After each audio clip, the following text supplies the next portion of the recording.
موسیٰ نے کئی کرشمے دکھائے، اس کے باوجود لوگوں نے اللہ پر یقین کرنے سے انکار کر دیا۔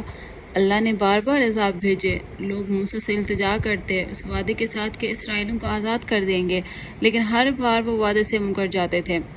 آخر میں اللہ نے اپنے رحم کو کھینچ لیا اور موسیٰ کو حکم دیا کہ مصر اپنے لوگوں کے ساتھ چھوڑ دے۔ لوگ اپنا سامان اور زیورات ساتھ لے کر چل دیے۔ اتنی تعداد تھی کہ لوگوں کی ہجرت قرار دے دیا گیا۔ رات کے اندھیرے میں پیغمبر لوگوں کو لے کر لال سمندر کی طرف چل پڑے۔ فرعون کو احساس ہو گیا تھا کہ اسرائیلیوں نے شہر چھوڑ دیا تھا۔ وہ بہت غصے میں آ گیا۔ اس نے فوج کو اسرائیلیوں کو پیچھا کرنے اور ان کو قید کرنے کا کہا۔ ادھر صبح صبح اسرائیلی لال سمندر پہنچ گئے۔ جب پیغمبر نے پلٹ کر دیکھا تو فوج فرعون کے قریب آ چکی تھی۔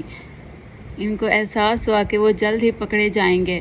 سامنے لال سمندر تھا اور پیچھے فرعون کی فوج تھی۔ خوف اور گھبراہٹ سارے لوگوں میں پھیل گئی۔ موسیٰ لال سمندر کے کنارے تک چلے، آسمان کی طرف دیکھا۔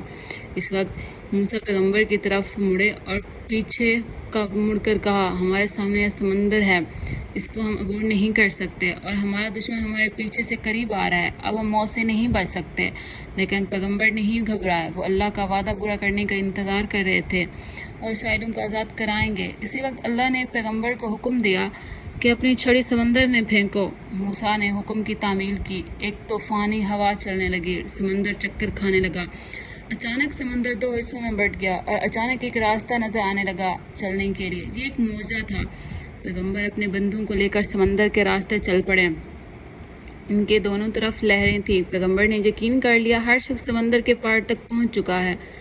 پیغمبر نے مڑ کر دیکھا، فرعون اور اس کی فوج اس کی جانب آ رہے ہیں۔ فرعون یہ سب دیکھ رہا تھا۔ فرعون گھمنڈی انسان تھا۔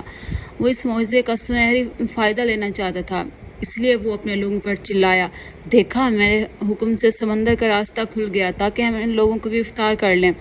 وہ رکے ہوئے پانی کے درمیان سے دوڑے تاکہ اسرائیلیوں کو پکڑ سکیں، لیکن جب وہ بیچ سمندر پہنچے پانی ان سے زور سے ٹکرایا۔ فرعون کو احساس ہو گیا کہ وہ مرنے والا ہے اور وہ خوف سے چلایا، میں یقین کرتا ہوں کہ اللہ کے سوا کوئی معبود نہیں اور میں تیرا غلام بنتا ہوں، اے اللہ مجھے معاف کر دے۔ تب تک بہت دیر ہو چکی تھی۔